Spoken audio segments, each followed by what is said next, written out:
students, next properties of square numbers are square of an odd number can be expressed as the sum of two consecutive natural numbers. What is in this property? That square of any odd number, suppose we have one square, it is odd number, so it can be 1 and it can be expressed as the sum of two consecutive, 1 तो यही रहेगा. Let's take another example, 3 square. 3 square is 9. तो हम इसको क्या लिख सकते हैं? Sum of consecutive two natural numbers. Natural numbers के सम में हम इसको लिख सकते हैं. वो हमारे पास क्या होने चाहिए? Consecutive numbers. तो आप 9 को कैसे लिखोगे? 9 कैन बी एक्सप्रेस्ड एज, आप इसको ना 9 को 2 से डिवाइड कर दो तो आपके पास क्या आएगा? 4. 1 रिमाइंडर बचेगा, उस रिमाइंडर को आप इसी में ऐड कर दो. 4 में ही क्या बनेगा? 5. तो 4 + 5 you can express as like this. Suppose we are taking any big number, suppose 361. 361 divide it by 2. 2 1 जा 2, 8 1 0. तो हमारे पास क्या आ गया? 180 and 1 is remainder. So this can be express as 180 + 181. आपको ये रिमाइंडर इसी में ऐड करना है, वो आपके पास नेक्स्ट टर्म बन जाएगी. तो आपके पास इन दोनों का सम आप करोगे तो ये क्या आएगा? 361 and it is the square of 19. 19 square is 361. यही हमारे पास प्रॉपर्टी थी कि कोई भी ओड नंबर है तो अगर हम उसका स्क्वायर करेंगे तो उसको हम sum of two consecutive natural numbers की फॉर्म में लिख सकते हैं. Next one is the square of natural number is equal to the sum of first and odd numbers. This will help you in your competitive exams also. Question आपके पास ऐसे आ सकता है 1 + 3 + 5 7 9. यहाँ तो मैं आपको स्मॉलर ऐसे कुछ ही नंबर लेकर चल रही हूँ, बट वहाँ पर बहुत बड़ी बड़ी कैलकुलेशन आ सकती है तो आपको कैलकुलेशन करने में टाइम लगेगा उसमें. तो यहाँ पर एक हमारे पास प्रॉपर्टी है कि क्या हो सकता है कि सम ऑफ नेचुरल नंबर n किसके इक्वल होगा? हमारे पास फर्स्ट n ओड नंबर्स के सम के इक्वल होगा. तो वो कैसे होगा? आपको क्या करना है? यहाँ से इन सबको काउंट करो. ये देखो आप कॉन्जिक्यूटिव नंबर्स हैं ये आपके पास 1 3 5 7 9 all are consecutive odd natural numbers. Now count all these are 5. So you can write it as 5 square. 5 square is 25. Direct we can do. Within 1 or 2 seconds we can solve out these type of questions. And these questions can also become in your book like this. Suppose you have given 121 and you have to express this as sum of first and odd natural numbers. n can be any value. तो आपको पता कैसे चलेगा कि n क्या value है वो? तो आप क्या लिखोगे? It is the square of 11 square. So you can write down first 11 odd natural numbers, their sum 1 3 5 7 9 11 13 15 17. Now these are 9 and 19 plus 21. If you add all these numbers you will get 121. It is the square of 11. Condition क्या है यहाँ पर? बस आपको odd numbers लेने हैं और consecutive and it should be start with 1. आपका जो क्वेश्चन हो सकता है वो ऐसे आएगा कि ये 1 से ही स्टार्ट होना चाहिए. I hope these properties clear to you. Next property is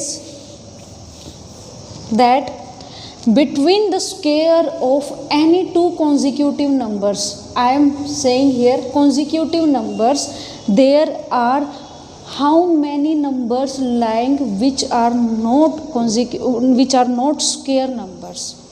question क्या है एक बार मैं आपको बता देती हूँ कि कोई भी 2 consecutive numbers रख लो आप, suppose 3 and 4. तो इनके स्क्वेयर्स के बीच में स्क्वेयर करोगे तो कितने नंबर्स लाई करेंगे जो परफेक्ट स्क्वेयर नहीं है। So it is 9 and it is 16। अब इसके बीच में नंबर्स लिखना, क्या क्या आएंगे, 8, 10, 11, 12, 13, 14 and 15. How many are these? These numbers are 6. It means 3 और 4 के स्क्वायर के बीच में हमारे पास 6 नंबर ऐसे हैं जो स्क्वायर नंबर्स नहीं हैं। यहाँ पर तो आपके पास स्मॉलर नंबर थे 3 and 4 ओनली, उनका स्क्वायर किया। सपोज करो आपके पास बहुत बिग नंबर आ जाए तो आप तब कैसे करोगे। Suppose you have 451 square and 452 square.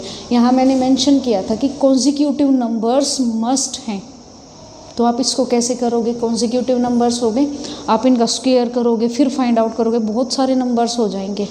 तो यहाँ पर हमारे पास एक फॉर्मूला है कि अगर हमारे पास n और n+1 मीन्स कॉन्जिक्यूटिव हो गए तो उनके बीच में कितने नंबर्स लाई करेंगे, 2n मीन्स जो स्मॉलर नंबर है आप उसको किस से मल्टीप्लाई कर दो, 2 से।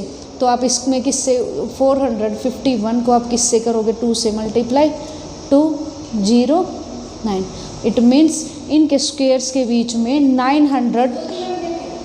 902 numbers will lie between the square of 451 and 452, that these numbers are not squares or perfect squares.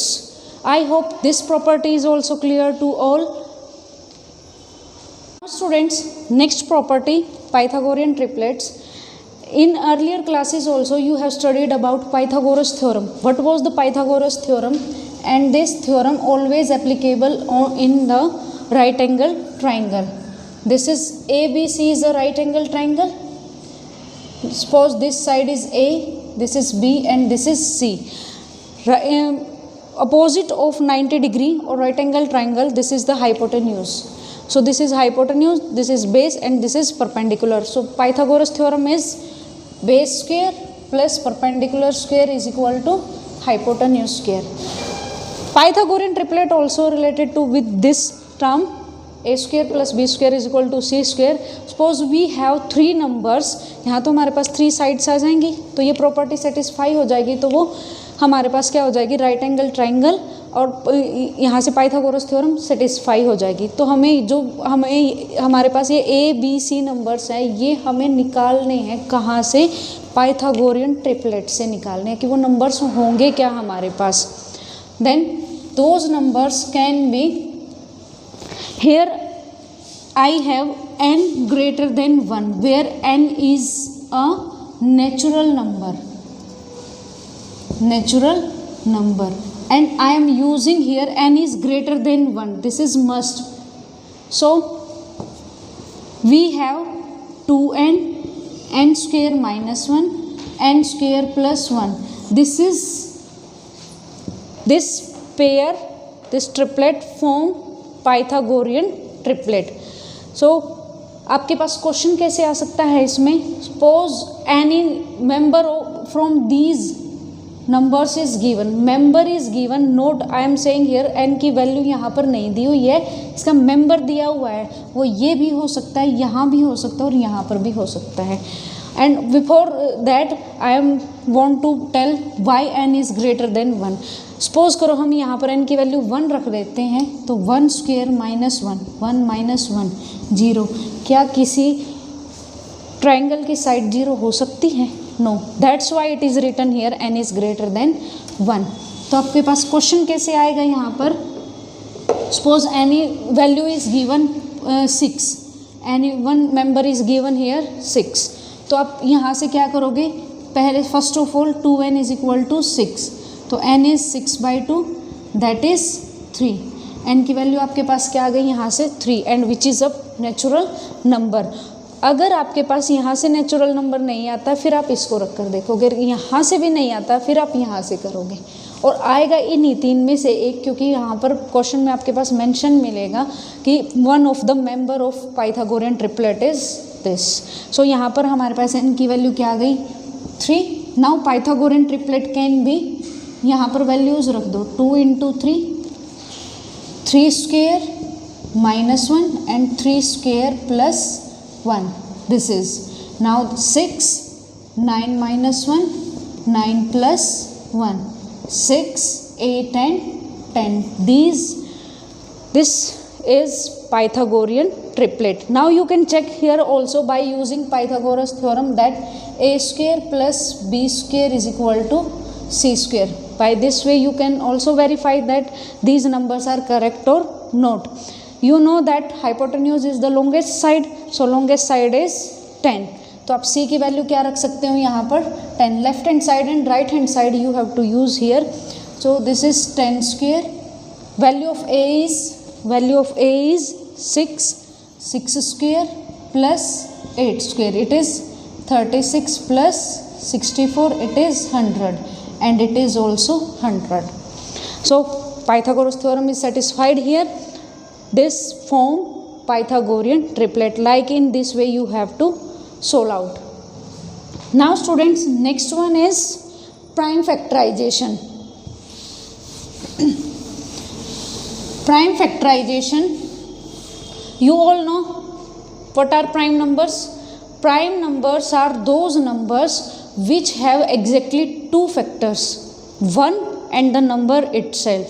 Your in exercise 3.1 first question is using prime factorization find out the perfect squares among the following.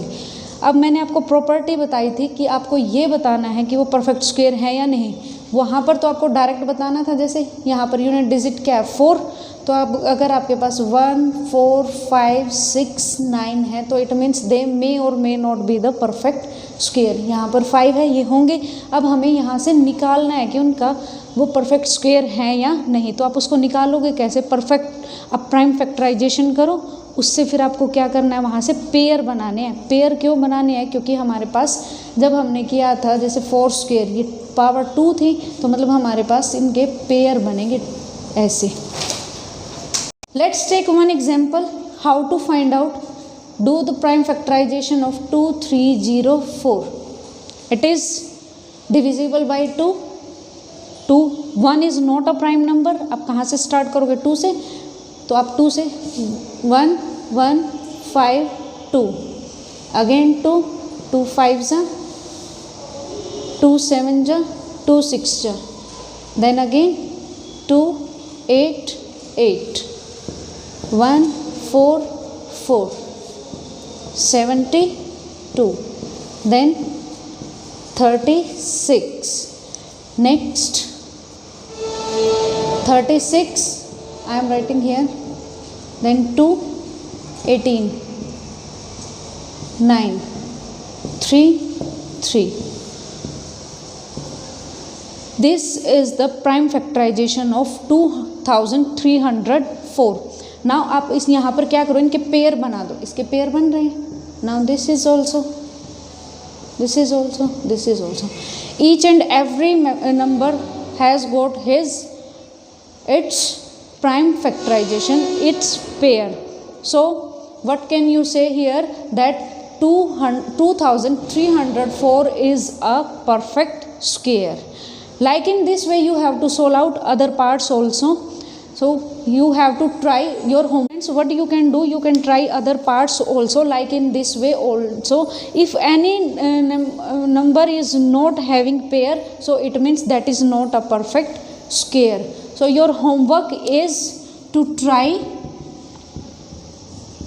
to do question first, second and third of exercise 3.1 in your rough notebook. These all are on the basis of your properties of square numbers. Thank you and have a nice day.